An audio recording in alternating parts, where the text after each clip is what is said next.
Who's your emergency contact? Who should we notify in the case of death? Welcome to the USP, where I've spent the last 2+ decades of my life. I've been taking you through my first couple days in the SMU program. And in all these episodes that I'm putting out this week and the following week is going to be me there in the SMU program. But you know, these stories take to give you the whole scope, to immerse you and bring you into my world. I can't really just give you a 15-20 minute episode and go on to the next one. So this is just really pretty much a continuation of my first couple of days. You know, in the last episode, I told you when we came back in from the yard, my neighbor had set their cell on fire. And there was foam and everything from the fire extinguisher, and they removed them. They were no longer there. Well, I'm still there with the white dude, with the dude from Gay Boy Gangster. You know, but I know that I can't stay there. So I'm having a conversation with him how to get out of the cell without us getting into it with each other, you know? So, because like I said, there was nothing wrong with the dude outside that he was gay. And I don't give a fuck if you're gay. I don't care about none of that shit, you know? So, but at this time, this is my second day, the dude Paul that I was with on the bus that came from Pollock, you know, when we first got processed in, they were in a different tier. They were in a different unit. But they had brought them down to our range and they were at the end. And while we were on the bus, he said he had came over there with some stuff and that he'll find a way to hook me up. So when we got on a tier, you know, he hollered down and said, "Hey, Mason, what cell you in?" And I tell him I was like in one of the first 2 cells. So I was in like 102 or whatever, 302, because I'm on the 3rd floor. And he said, "I'm going to shoot you a line." We know this is like in the morning, about maybe right before lunch. But the hallway is a long ass hallway. And over there, when you fish, you got to fish out of the mouse hole. We call it the mouse hole because the door is on a rack.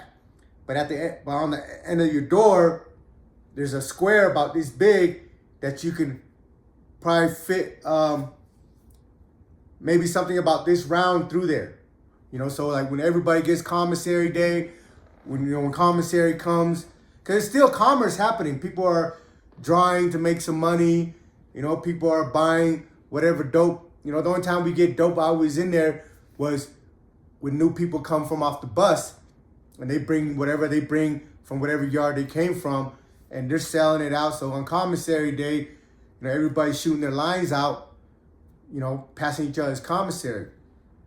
Well, to shoot our line out of the mouse hole, because the door is flat, you can't really get something under the door unless it's really thin. So everybody, when you have commissary, we go through the mouse hole. And to get that, you roll up a stick. You know, you take your envelopes, you open it up, and you roll it, you know, till it's a fine little stick. You roll a few of them together, you know, piece them together or whatever. And now you got like a harpoon like this with a string on the back of it where you slide out of the slide out of the mouse hole. And, you know, if you're trying to get down a tier, you're going to have to get other people to help you to get your kite or whatever you're trying to get all the way down the tier. And for the most part, as far as convicts go, we all help each other out because we're in the same boat. A guy in one cell is not going to be able to slide his car far enough to get to the guy in cell 30. You know, the farthest you could probably shoot your line is 3 or 4 cells just because of the angle of the unit. You know, it's just a tier. It's a tier about maybe 8 feet to 10 feet wide. And it's a long corridor because you got about 32 cells on each side. So everybody helps each other fish to get down the way. So finally, in about maybe 3 o'clock, he finally gets whatever he was saying to me down to my cell. I shoot my line out, I get it, I bring it in, I read the kite. I say, hey, what's up, bro? It's good seeing you, man. Here's what I got. It's just a couple little pieces, but be careful with it. And it's that spice shit. It's that synthetic weed. Around 2014, spice started coming into the penitentiary because it was a lot easier for people to figure how to get it in as opposed to regular weed or dope or whatever. And also, people that have UAs, their cups, can't test for spice or K2 or deuce, however they want to call it. So a lot of people converted their habits from, whatever they were doing before to spice, also because it was more affordable, But he was telling me in the kite, he said, hey, be careful.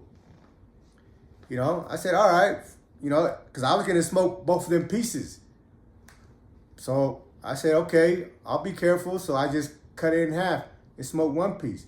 But I asked my celly, I said, hey, you ever smoked spice before? He's like, no, I ain't never smoked that before. He said, what is it? I was like, well, it's synthetic weed. It's like a weed high. Sometimes it's a little bit more intense than the weed.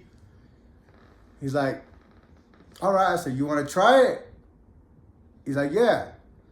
And across from me is T.Y. and Boo Man, they're GDs that used to be with me in Atwater. They already been in the Smooth, 3 or 4 months already prior to me getting there.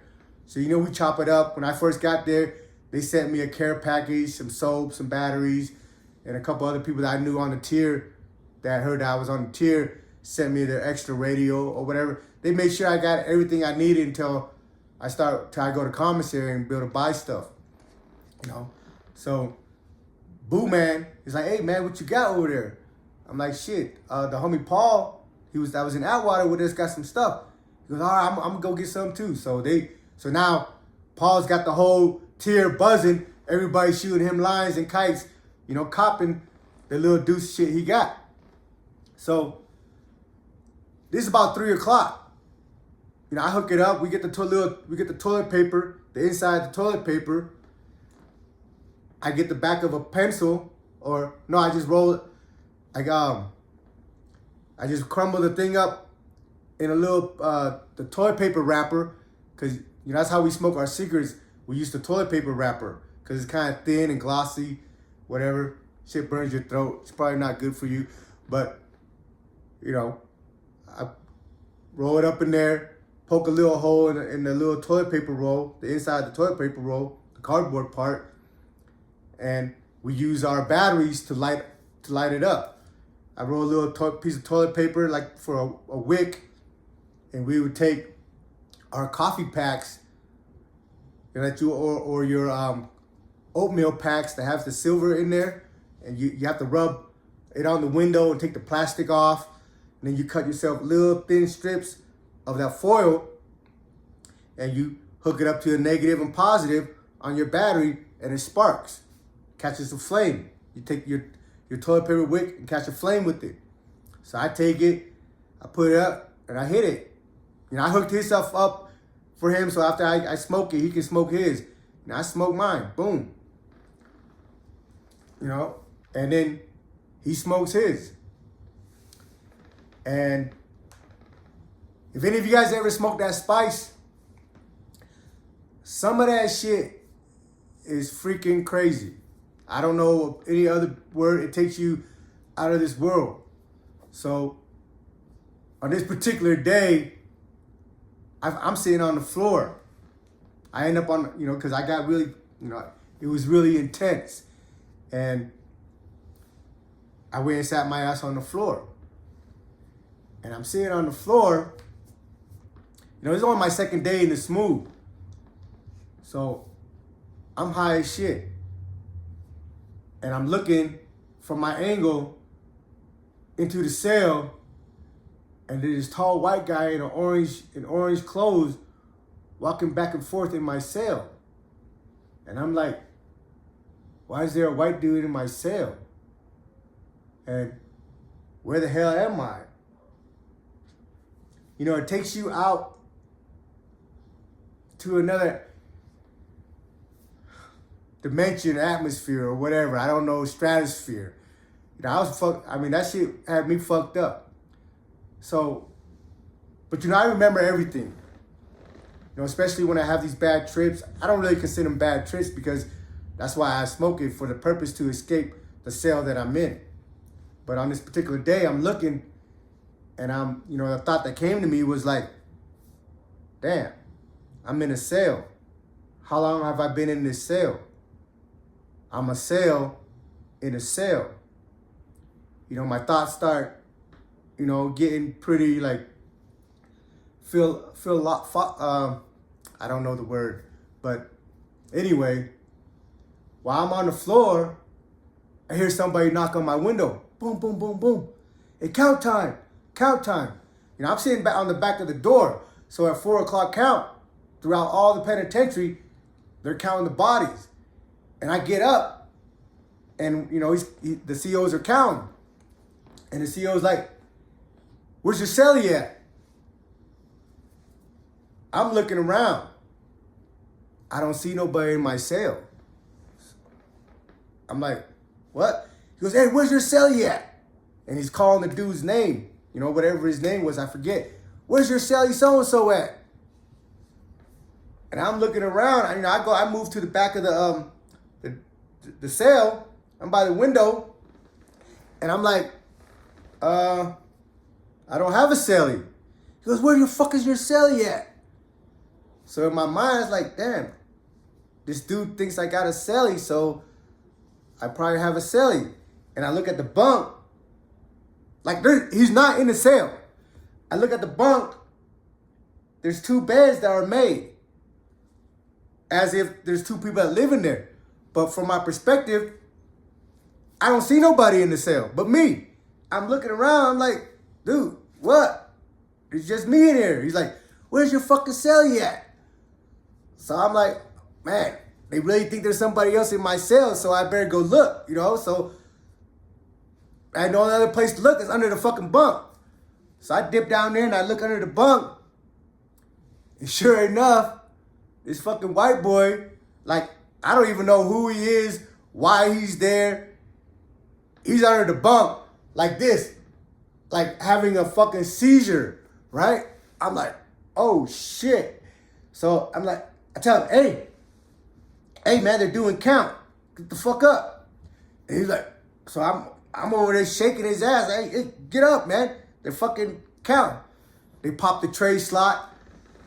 They stick the fucking shotgun inside the tray slot. Get up. Count time. Where's he at? I like, man. I was like, hey. I'm not telling him that he's under the bunk. I'm trying to get him to get his ass from under the bunk. I said, hey, man, they're about to shoot us. But I think the only reason they didn't spray us is because on his tag, he has asthma. And that OC could kill him. So that's the only thing that saved us from getting shot up. But so he flops over on his belly. And I'm like, hey, man, you better get up. You better get up. But at the same time, I noticed that I still had the smoking kit on the table. So they're telling me to stay in the back of the cell. So I start creeping up to the table. Hey, what are you doing? They got the shotgun inside the tray slot pointing at me. Like, what are you doing? He goes, stop. But I keep creeping on, and I grab something off the table. He's like, you better not. And I walk my way to the toilet. You better not flush that. I drop that bitch in and I flush it, trying to get rid of the evidence. But this motherfucker is still under the bunk.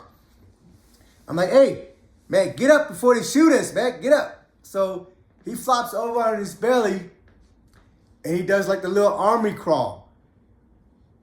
He does like 3 crawls and flops and starts fucking like having some type of seizure.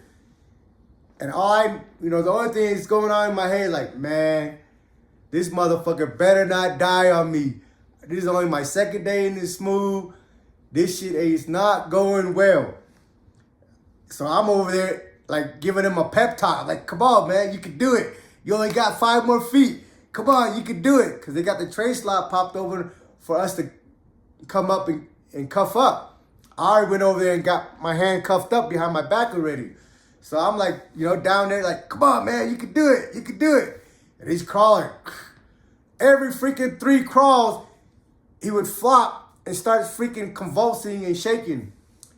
I'm like, oh, man, we fucked up. So finally, listen, it took this motherfucker over 30 minutes to crawl from under that bunk to the door, which is only the length about 6 feet, 5 feet. So he finally gets over there. He's on his knees. He sticks his hand through the tray slot. They cuff him up and they pop the door and come and extract us out. They split us up. They take him somewhere. I don't know where the hell they took him. They take me to the hallway and lock me in one of them cages. They uncuffed me, made me stripped out. So I'm sitting there in freaking the cage in the hallway, butt naked. There's COs walking by, female, male, it doesn't matter. I'm in the cage butt naked. But for me, I'm not tripping because, I mean, I am tripping, but I'm not tripping on what's going on because I'm just enjoying my trip. And it really just, like for a better word, like enhancing my shit, like, whoa, this shit is crazy. Like, I don't remember being in the SMU program. I mean, like, I don't know where I'm at. I don't recognize nothing. So I'm just like, all right, whatever. So they come over there, they shine a flashlight in my eye. They're like, hey, what the fuck are you on? I said, you know, I'm not on nothing. Like, yeah, you are. I said, what are you talking about? Why the fuck you got a big ass grin on your face? Because I guess I couldn't stop smiling and I was just laughing. And they were like, oh, he's on something. Then when the lieutenant comes down, he comes over there. You know, there's always one that wants to act tough, right? So he had silver hair. You know, he looked like he got one of them faces where you just want to punch. But anyway, he comes and shines a flashlight in my eye. He's like, oh, I know you. I know about you. Nah, motherfucker. You're not be getting away with that shit over here. Yeah, you just came off the bus the other day, right? Yeah. You know, he says my name, Mesa Rid, and whatever. He goes, nah, yeah, you got us fucked up. We don't go for that shit over here in the SMU. So when he says that, I'm like, oh, man, I'm getting my ass beat. Because that's the story that I've heard coming to the SMU. And while I was there in the SMU, you know, I listened to the radio, I listened to NPR, I listened to, they have a local station called Democracy Now! That was broadcast from like the local college over there. And a lot of times on that program, they were just talking about all the lawsuits that was being placed on Lewisburg for libel death. Like there was motherfuckers that was getting brain damage, getting killed by the staff over there in the SMU. Like these motherfuckers would take you down to the basement. You know, everybody's like, man, they, you know, when they want to get you, they take you into the basement. And the basement is 4-point. They 4-point you. And then they fucking and they take out their fucking baton, their fucking little metal whip. It's like an antenna where you hit it out and it extends. But these busters, they wrap it up with foam or stuff so it doesn't leave like bruised. Like they perfected on ways to beat your ass without leaving the physical evidence on there. But you know, when they're pounding into you, it's still causing you eternal bleeding and it can still break your fucking bones and shit. And there was a few incidents where people died in there from the staff beating their ass. Why? They're 4-pointed. You know, you're on a flat piece of slab of concrete or metal and your leg is shackled to the bunk. Both your legs are shackled to the bunk. Both your arms are shackled to the bunk. Like a star, you're 4-pointer. It's what they call 4-pointed. You can't do nothing. You're at their mercy. And they're beating your brains in. So that kind of sobered me up. Because I'm like, damn it. I just got here. They've been wanting to beat my ass. And now I just practically delivered myself to them. But, you know, fortunately, they didn't take me down to the dungeon and beat my ass. they took me to a dry cell. You know, they threw me in a cage. I'm sitting there in the cage. I'm high as shit. They finally bring the white dude. They throw him in the cage next to me.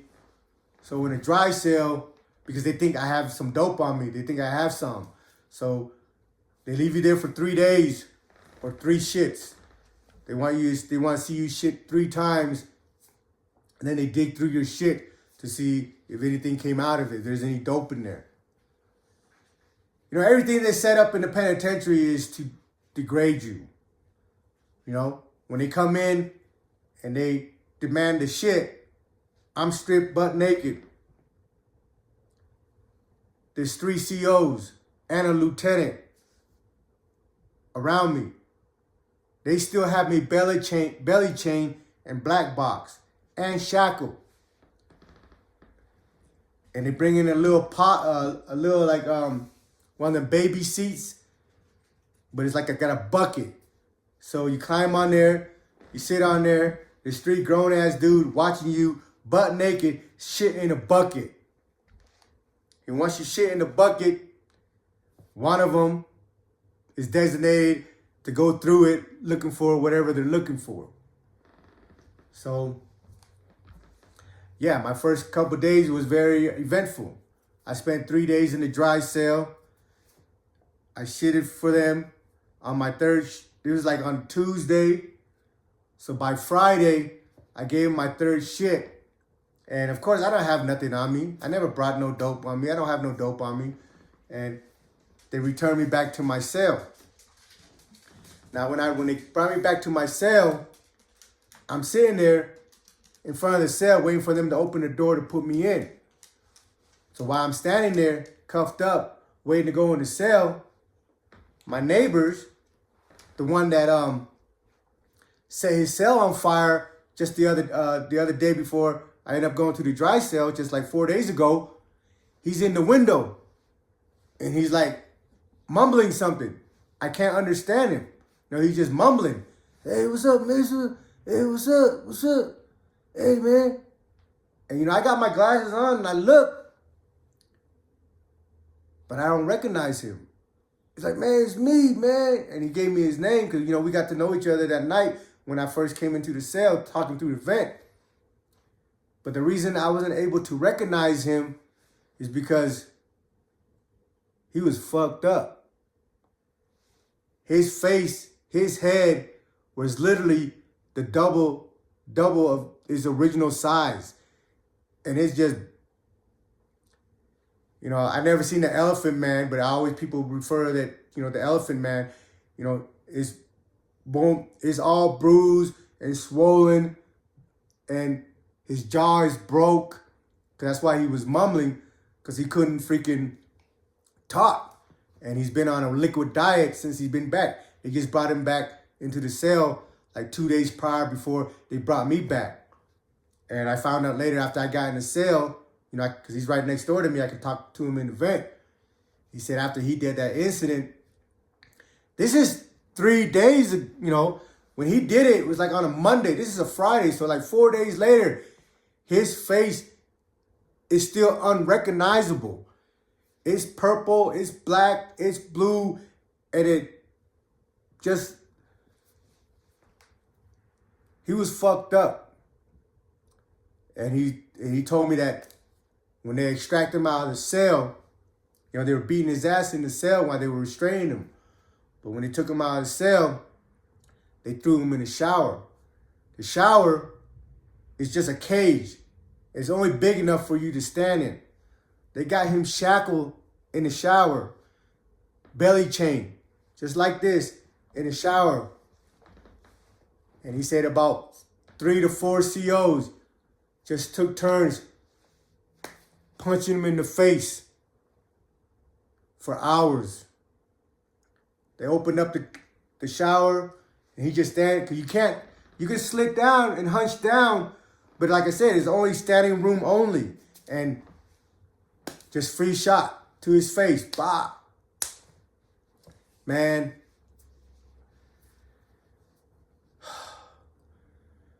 You know, that kind of shit pisses me off, you know. Like I don't know how to express my frustration and my anger towards these people that work in these facilities. But they always feel like they can do whatever the fuck they want. That's because they can. No one holds these two people accountable for the murders they commit in there. You know, we have enough to worry about as far as other inmates killing us. But you out there viewing these videos never even thought that you might have to worry about the guards. The guards are responsible for a lot of atrocities that happen in the penitentiary. People that are maimed, beaten until they're crippled, beaten until they're mentally retarded. And on more cases than I can care to count, deaths. They're responsible for punishing people, beating their ass until they fucking die. And my neighbor, you could not recognize him. His face was busted up. His jaw was broken. His eye was busted. His shit was fucked up. You know, seeing that, being back in my cell, like I said, every time I get transferred to a facility, it just seems like an endless episode of The Twilight Zone.